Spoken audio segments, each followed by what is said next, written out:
one thing we should remember about Aristotle is that he's not just a philosopher, and by philosopher here we mean that include what we include in philosophy, as well as what is called science. Although to call him a scientist in modern sense is uh, a bit of an anachronism. But if we just say science, just in the meaning of general discipline, then it might be fine. So the philosopher, as well as you know, a master of many other disciplines, like which we include today under the title of science, like physics and biology, for example, and obviously other things like politics, as well as logic, method, ethics, etc. So that's quite remarkable. But that's in tune with the general patterns before the rise of modernity, before the start of the 20th century anyway.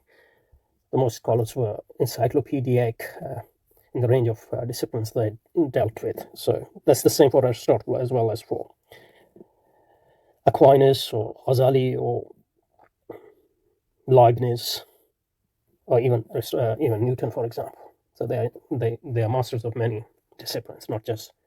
And today we hardly have a master of one discipline, not just because of the vastness of knowledge, which might be a partial contributor, but the way knowledge is approached in modernity, especially in late modernity, for example.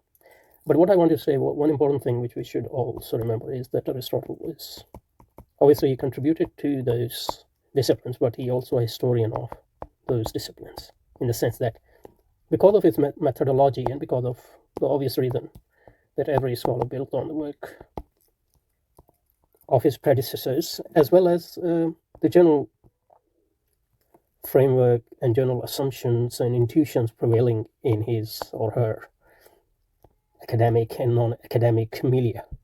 So he's not just a contributor to those disciplines, but he has sort of preserved for us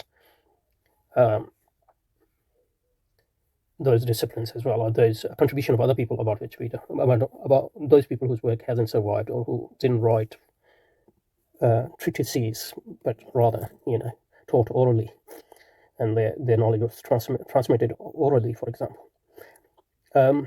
So that is important for Aristotle as well. So when we are reading Aristotle, we are not just reading Aristotle, but we are also reading those who came before him within the Greek tradition, as well as other traditions on which Greek tradition drew upon.